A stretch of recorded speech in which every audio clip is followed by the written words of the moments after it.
диққат! Шумо ба ҳеҷ ваҷҳ дар наворҳо чизеро аз олами ғайб нахоҳед дид. танҳо барои дарк ва наздик ба тасаввур ва тафаккур кардан аз ин наворҳо истифода кардаем. аммо ҳеҷ як неъматҳои ҷаннатро наметавонем тасаввур кунем ва ҳеҷ як зарра азоби дузахро қодир ба бардошт бошем ва наметавонем тасаввур кунем. инчунин агар дар хондан ё тарҷумаи маънои қуръон хатогие карда бошем, аллоҳ моро бубахшад.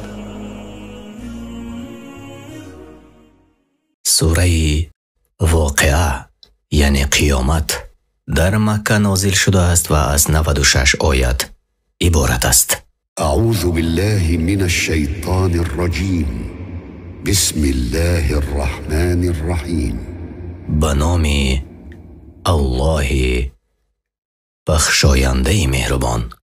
اذا وقعت الواقعه هنگامی که واقعه برپا شود یعنی قیامت واقع شود، لیس لوقعتها کاذبه که واقع شدن آن را یگان کسی دروغگوینده نیست. خافضة رافعه قیامت دشمنان الله را در دوزخ پست کننده است و دوستان الله را در جنت بلند کننده. اذا رجت الارض رجا آنگاه که زمین به سختی بلرزد و بست الجبال بسا و کوهها به پررگی ریزه ریزه کرده شوند، فكانت هباء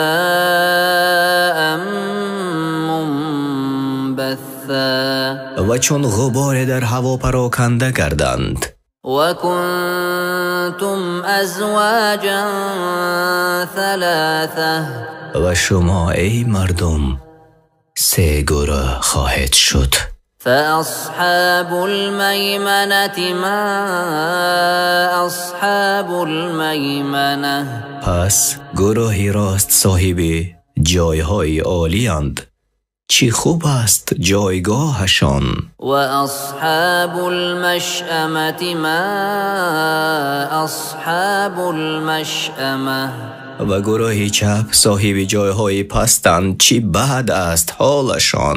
و السابقون السابقون و پیشصفان سوی خوبی ها در دنیا، آنها پیشصفان سوی درجه ها در آخرت می باشند. کسانی که در دنیا در انجام دادن کارهای خوب پیشصفند، در آخرت پیش از همه وارد جنت می شوند. اولئک المقربون اینها مقربان درگاه الهی هستند، نزدیک کرده شدگانند در نزد الله. فی جنات النعیم در بهشت های پر ناز و نعمت خواهند بود. ثلة من الاولین داخل می شود به جنت گروه از پیشینیان این امت و امتان دیگر. و قلیل من الاخرین و شماره اندکی از پس آمدگان هستند. علی سرر موضونه بر تخت های گوهر نشان خواهند نشست. متکئین علیها متقابلین تکیه زده روبروی یکدیگر نشسته باشند. یطوف علیهم ولدان مخلدون بر گردی آنها می گردند، برای خدمت آنها پسرانی همیشه جوان که پیر نمی شوند و نمی میرند. بأکواب و اباریق و کأس من معین با قدح ها و کوزه ها و جام های از شرابی که در جنت جاری است. لا يصدعون عنها ولا ينزفون که از نوشیدن آن سردرد نشوند و نه از هوش می روند. و فاکهة مما یتخیرون و این خادمان برای جنتی ها بیارند هر نوع میوه را که می خواهند ولحم طیر مما یشتهون و گوشت پرنده از هر نوعی که پیسندشان باشد و حور عین كأمثال اللؤلؤ المكنون و برای آنهاست حورانی زنان شهلا چشم مانندی مرواریدهای در صدف پنهان کرده شده جزاء بما كانوا يعملون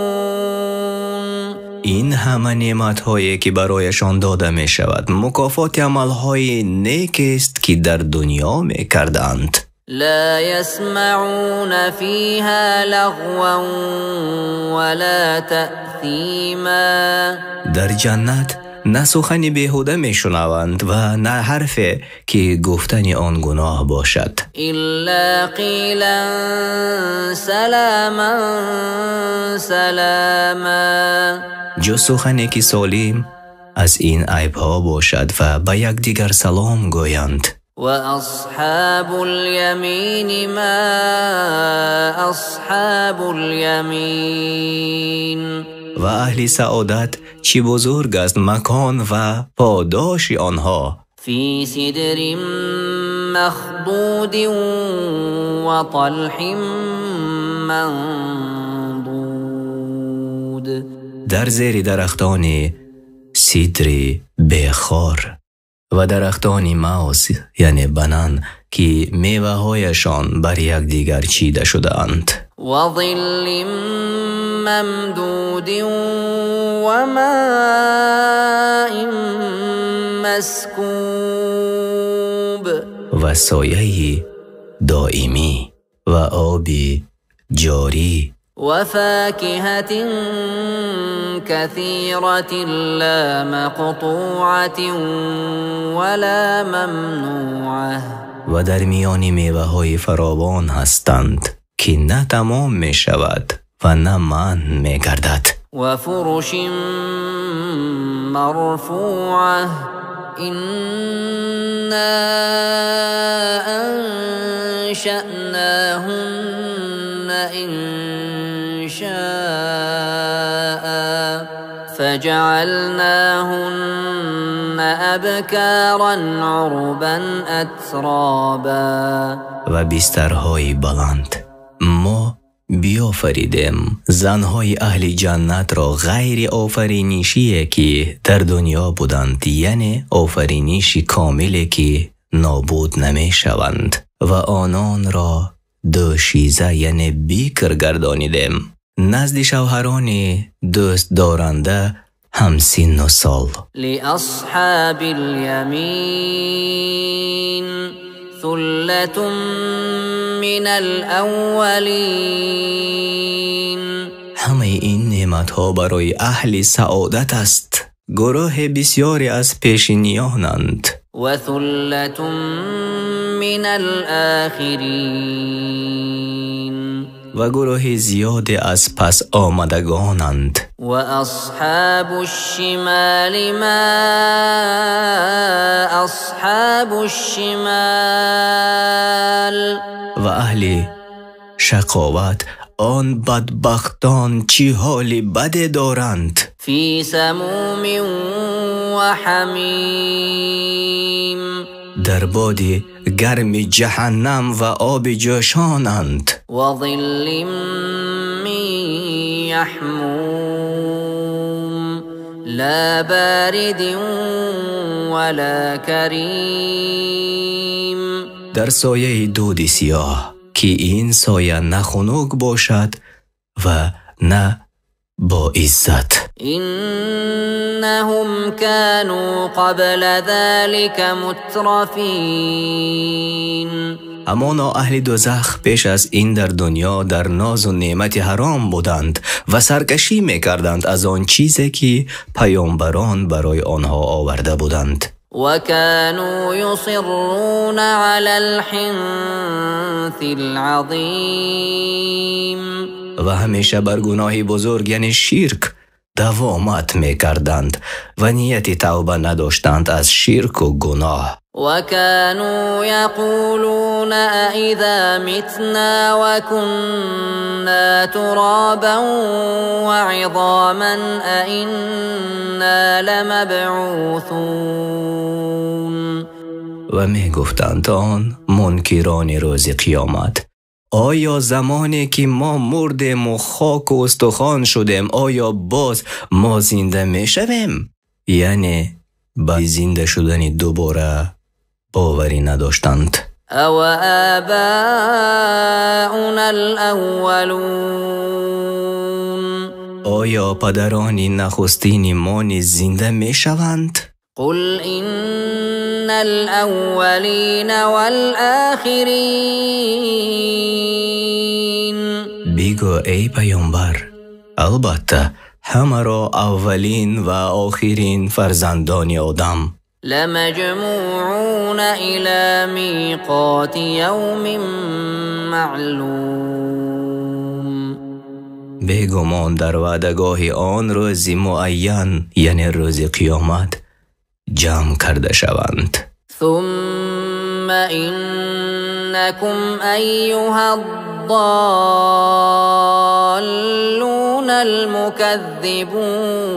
المكذبون. سپس شما ای گمراهان راه هدایت، دروغ شمارندگان وعده و عذاب الله، لآكلون من شجر من زقوم.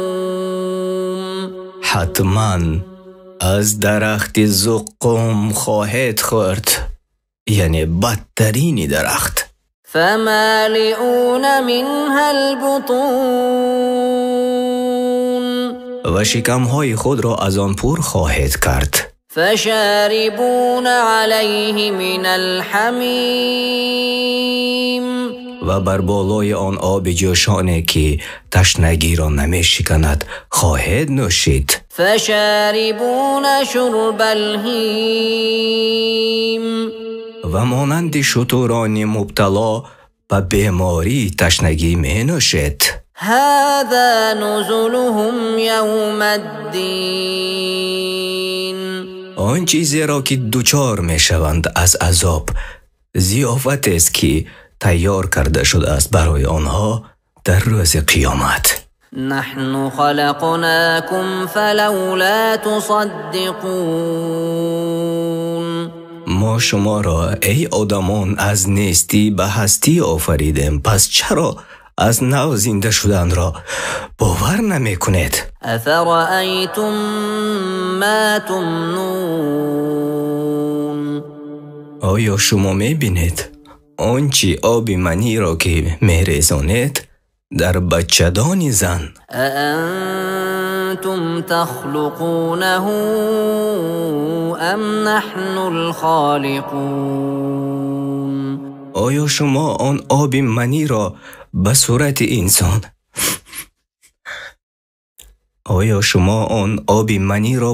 انسان می آفرینید یا ما آفریده ایم؟ نحن قدرنا بينكم الموت وما نحن بمسبوقين. ما معین کردیم در میان شما مرگ را و هرگز عاجز کرده شده نیستیم. على ان نبدل امثالكم وننشئكم فيما لا تعلمون.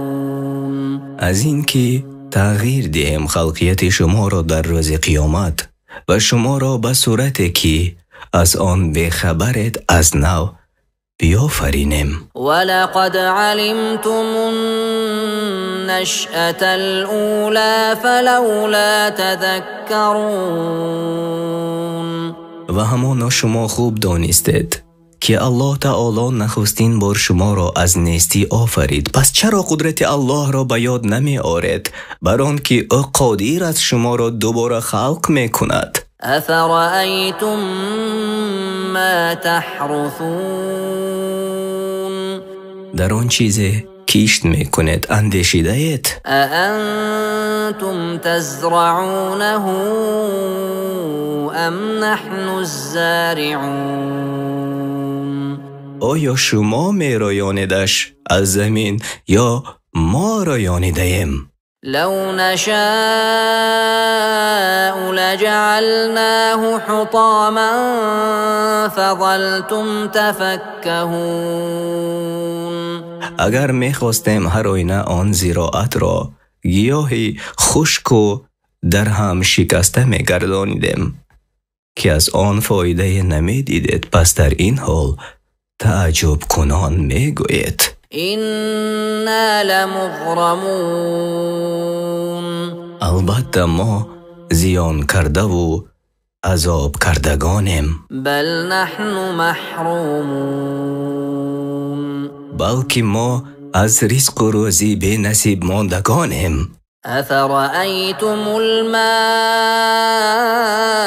الذي تشربون آیا در آبی که می نوشید اندیشیده اید؟ أأنتم أنزلتموه من المزن أم نحن المنزلون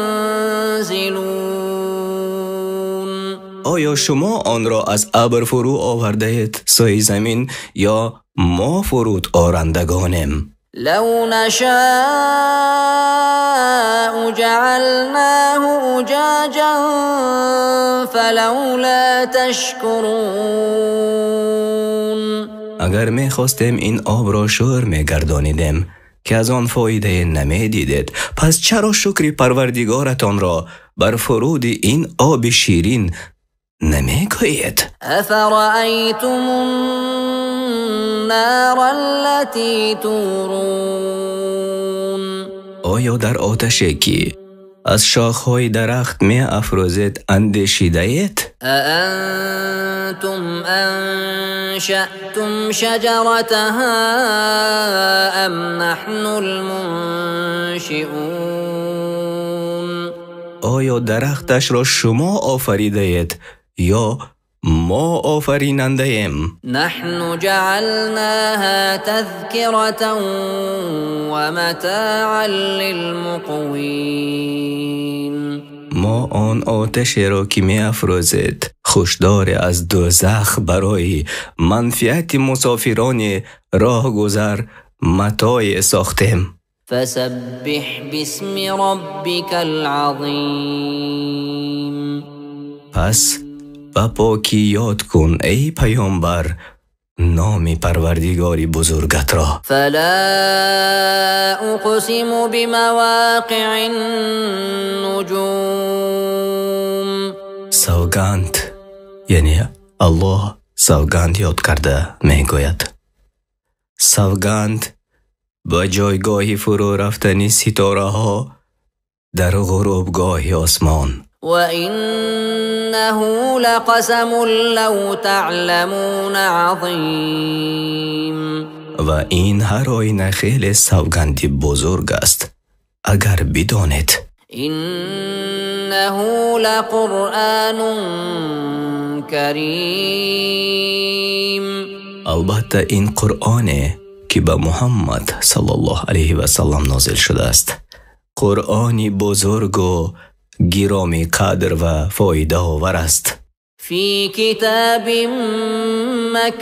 مكنون لا يمسه إلا المطهرون در کتاب نگه داشته شده است که از چشم خلق پوشیده است، یعنی و این کتاب پنهان لوح محفوظ است که در نزد الله و فرشتگان منزلت بزرگ دارد.